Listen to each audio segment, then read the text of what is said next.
সম্মানীয় উপস্থিতি, মানুষ মরে মরে জান যায় যায়, মানুষ মরে মরে জান যায় যায়।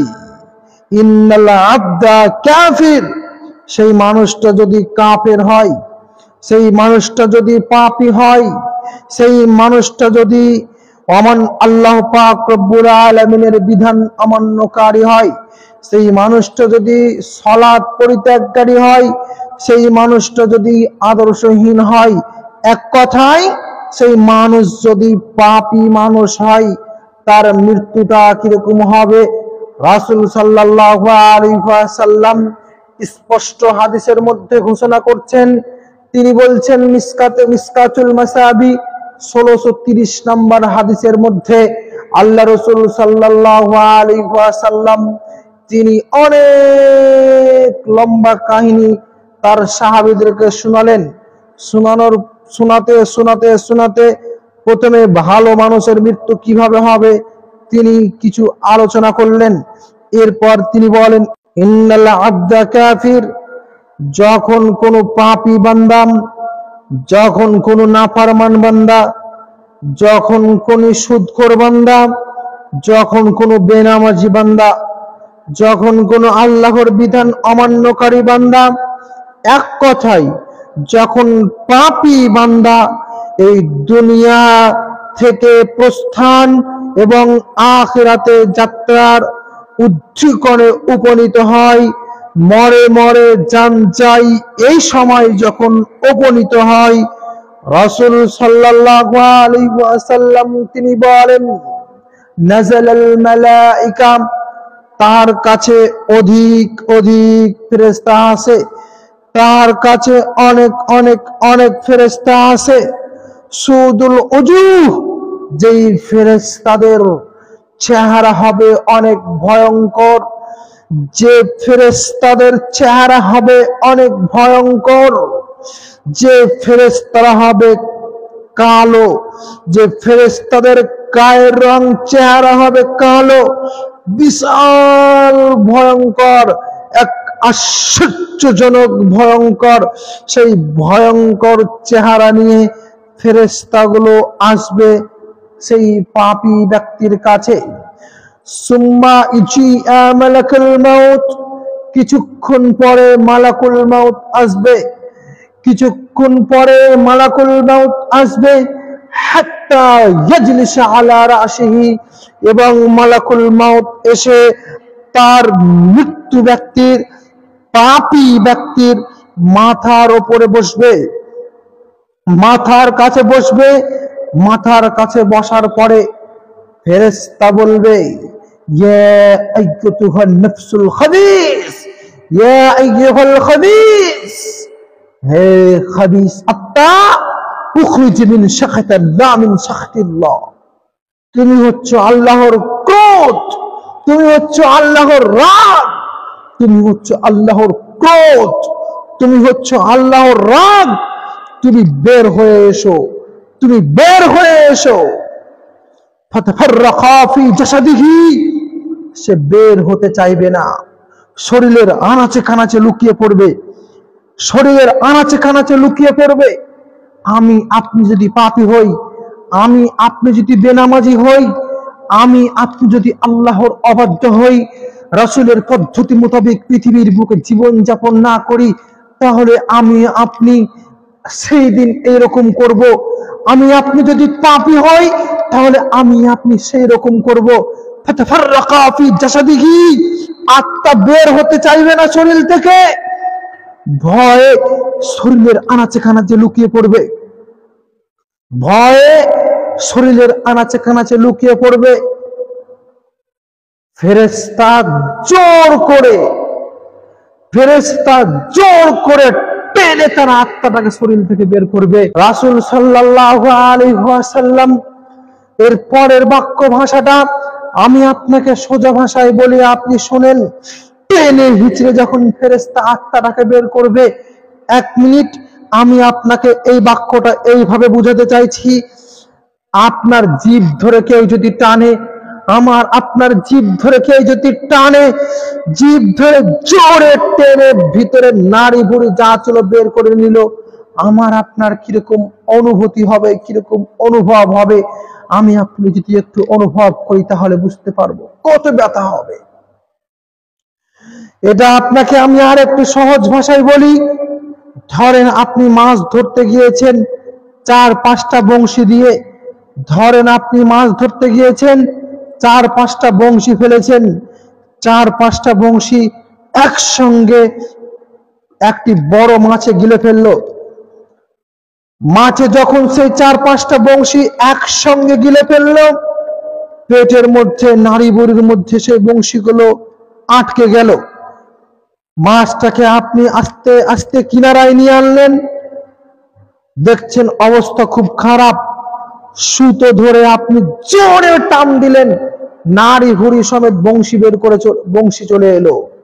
সম্মানীয় উপস্থিতি, আমি আপনি যদি পাপী হই, আমি আপনি যদি পাপী হই, তাহলে আমাদের মৃত্যুটা হবে সেই রকম। জোর করে ফেরেশতা আমার আপনার আত্মা বের করবে, জোর করে। সম্মানীয় উপস্থিতি, আমি আপনাকে যেটা বলতে চাইছি, যে কোনো মূল্যে আপনাকে ভালো মানুষ হতে হবে, যে কোনো মূল্যে আপনাকে পরিষ্কার মানুষ হতে হবে, যে কোনো মূল্যে আপনাকে আল্লাহওয়ালা হতে হবে। এরপরে ফেরেশতারা সেই জাহান্নাম থেকে দুর্গন্ধযুক্ত চট নিয়ে এসে আপনার সেই আত্মাটাকে জোড়াবে।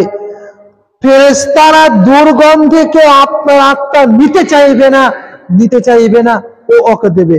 ওই ফেরেশতা আরেক ফেরেশতাকে দিয়ে দিবে।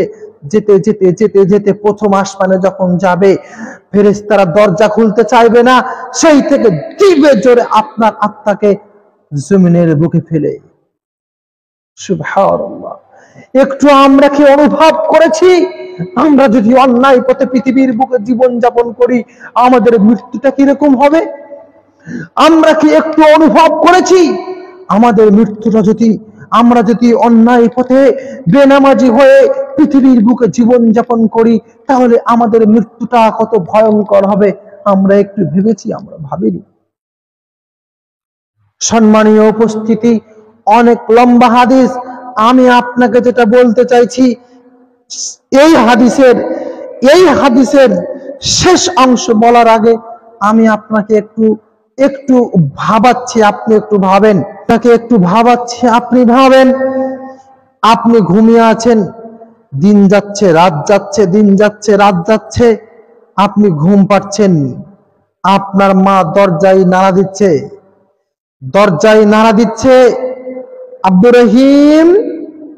আব্দুর রহিম। ভিতর থেকে কোনো সাড়া আসছে না, ভিতর থেকে কোনো আওয়াজ আসছে না, ভিতর থেকে কোনো শব্দ আসছে না। আপনার মা ভাবছে যে আব্দুর রহিমকে যদি একবার ডাকা হয় তাহলে তো আব্দুর রহিম দরজা খুলে দেয়। ব্যাপার কি? দরজা কেন খুলছে না? আপনার মা আপনার পিতাকে ডাকলো, আপনার পিতাও বারবার দরজা নাড়া দিচ্ছে, দরজা খুলছে না, দরজা খোলা হচ্ছে না। ভাই আত্মীয় স্বজনরা এলো, পাড়া প্রতিবেশী এলো, দরজা ভেঙে ভিতরে ঢুকলো। দরজা ভেঙে ভিতরে ঢুকে দেখে আব্দুর রহিম শুয়ে আছে। দরজা খুলে ভিতরে দেখে আব্দুর রহিম শুয়ে আছে। তাড়াতাড়ি মা দৌড়ে এসে, পিতা দৌড়ে এসে নাকে হাত দিল, নিঃশব্দ। কেউ বুকে হাত দিচ্ছে, কেউ মুখে হাত দিচ্ছে, কোনো শ্বাস প্রশ্বাস নেই, সব নিঃশব্দ হয়ে গিয়েছে। ডাক্তার ডাকা হলো, ডাক্তারের হাত দেখে জবাব দিয়ে দিল, এ আর দুনিয়াতে নেই, সে মারা গেছে। এ আর দুনিয়াতে নেই, সেই মারা গিয়েছে। শরীর ঠান্ডা হয়ে গেল, শরীর ঠান্ডা হয়ে গিয়েছে। এইভাবে আস্তে আস্তে আস্তে মানুষজন আপনার বাড়ি আসতে লাগলো, এই ওকে ফোন করছে, সে তাকে ফোন করছে, মসজিদের মাইকে এলান হয়ে গেল অমুকের ছেলে আব্দুর রহিম মারা গিয়েছে, অমুকের ছেলে আব্দুর রহিম মারা গিয়েছে। এক আশ্চর্যজনক দৃশ্য, এক অবাক করা ব্যাপার। আপনার মা কান্না করছে, বাবা কান্না করছে, ভাই কান্না করছে, স্ত্রী কান্না করছে, কন্যারা কান্না করছে, সবাই কান্না করছে। আস্তে আস্তে বিছানা থেকে বারান্দায় নিয়ে আসা হলো লাশটাকে, বারান্দায় লাশটাকে রেখে নিয়ে আসা হলো, একটি কাপড় দিয়ে ঢেকে দিল। মানুষজন বলা বলি করছে, লাশটাকে বেশিক্ষণ রাখা যাবে না, লাশটাকে বেশিক্ষণ রাখা যাবে না, তাড়াতাড়ি দাফন করতে হবে, তাড়াতাড়ি গোসলের ব্যবস্থা করতে হবে, তাড়াতাড়ি জানাজার ব্যবস্থা করতে হবে। যে আত্মীয় স্বজনের জন্য আমি এত কিছু করেছি, যে পাড়া প্রতিবেশীর জন্য আমি এত কিছু করেছি, যে ছেলে মেয়ের জন্য আমি হারামকে হারাম মনে করিনি, সুদ ঘুষ ইত্যাদি কাজে ব্যস্ত ছিলাম, সেই সন্তান সন্তিটা আমার জন্য বাস কাটতে যাচ্ছে, সেই ছেলেরা আজ আমার জন্য বাস কাটতে যাচ্ছে, আমার জন্য কবর খনন করতে যাচ্ছে। কি হবে সেই আপনার আমিত্ব? কি হবে সেই আপনার গৌরব? কি হবে সেই আপনার অহংকার? কি হবে সেই আপনার দাম্ভিকতা? নিঃশব্দে সবাই চুপচাপ আপনার সেই নিথর দেহটাকে নিয়ে, আমার সেই নিথর দেহটাকে নিয়ে কখন কবরের মাঝে রেখে আসবে, সবাই এই নিয়ে ব্যস্ত। কেউ রাখতে চায় না দুনিয়াতে, সবাই বলছে তাড়াতাড়ি পাঠিয়ে দাও, তাড়াতাড়ি দুনিয়া থেকে বিদায় করে দাও, তাড়াতাড়ি তাকে কাফন দাফনের ব্যবস্থা করে দাও। এই স্বার্থপর দুনিয়া এক সেকেন্ড আমাকে আপনাকে রাখবে না। এই দুনিয়ার পিছনে ছুটে আমরা আল্লাহকে ভুলে গেছি, রসুলকে ভুলে গেছি, আখিরাতের ফসল উপার্জন করতে ভুলে গেছি। আমাদের দুনিয়া কামাতে আমরা ব্যস্ত, কিন্তু আমরা একটু অনুভব করি না এই দুনিয়ার বিন্দু পরিমাণ দাম নাই। এই দুনিয়া আমাকে এক সেকেন্ড রাখবে না, এই দুনিয়া বড় স্বার্থপর, আমরা একটুকু ভাবি না।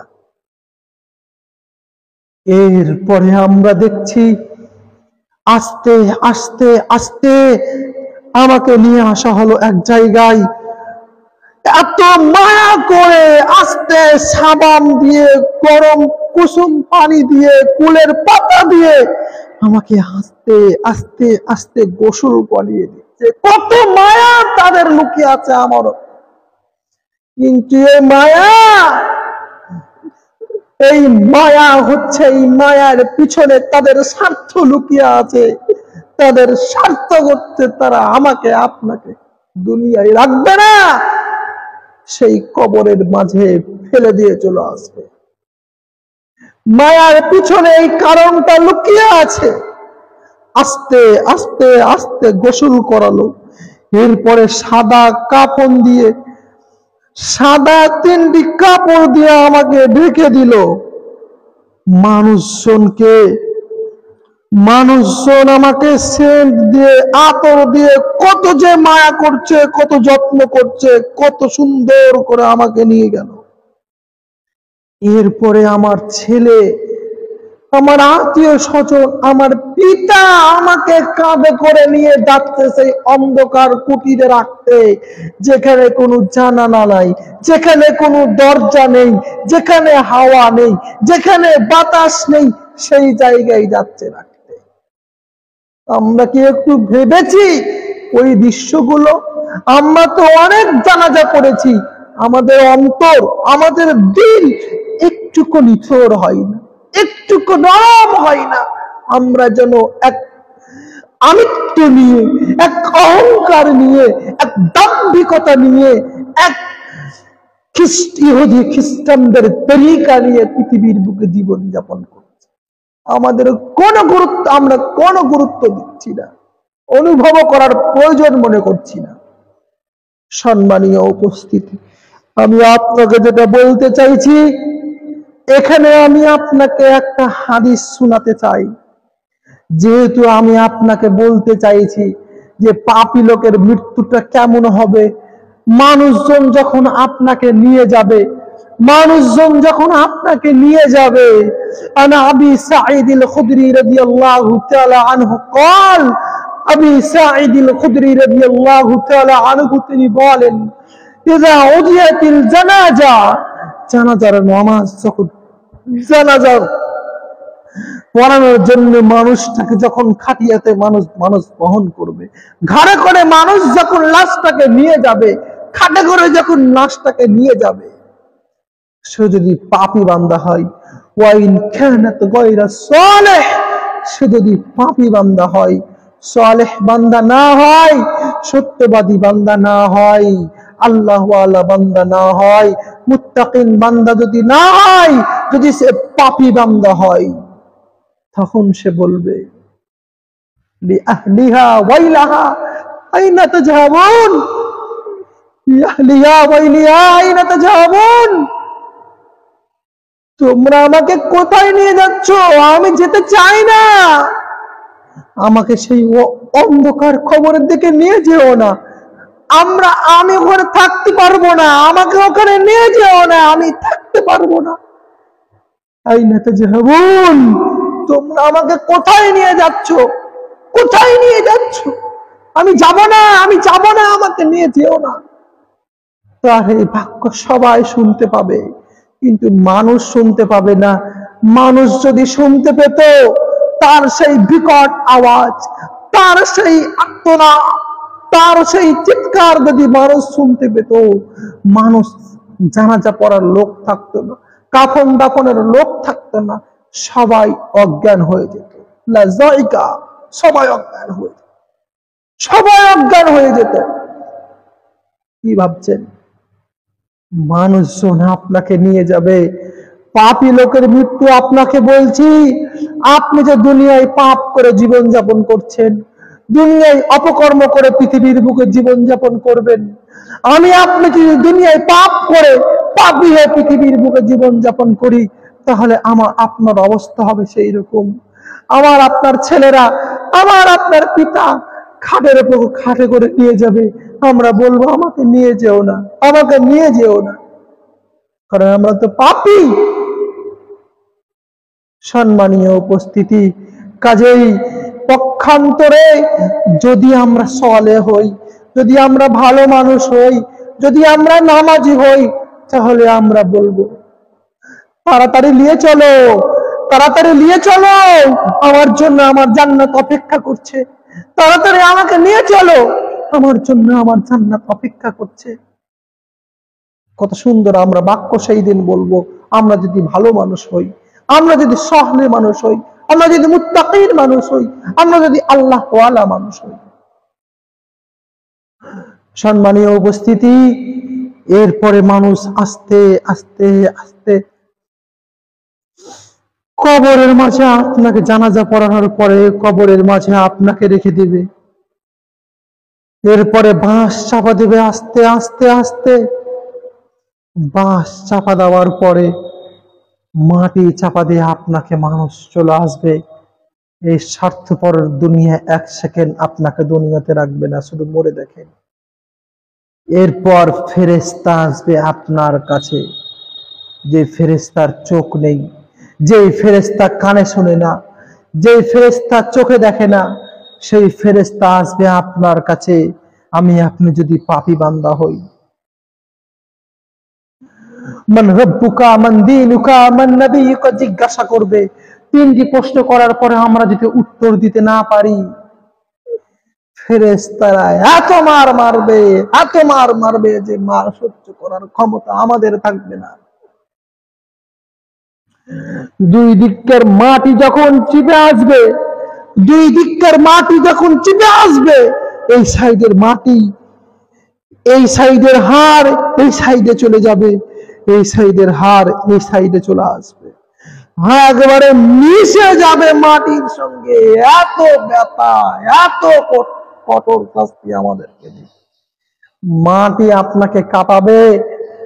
সম্মানীয় উপস্থিতি, হে যুবক ভাইয়েরা, তোমরা শুনো, তোমরা কোন এক রাজনৈতিক দলের জয়ের কারণে তোমরা যে নাচ গান করছো, গান বাজনা বাজাচ্ছ, জোরে জোরে ডিজে বাজিয়ে মাটি কাঁপাচ্ছ, ডান্স করে মাটি কাঁপাচ্ছ, বিশ্বাস করো, তুমি মরে দেখো, এই মাটি সেই দিন তোমাকে কাঁপাবে। কোনো পথ থাকবে না, কোনো পথ থাকবে না বাঁচার কোনো পথ থাকবে না। তুমি কি একটু ভেবেছো?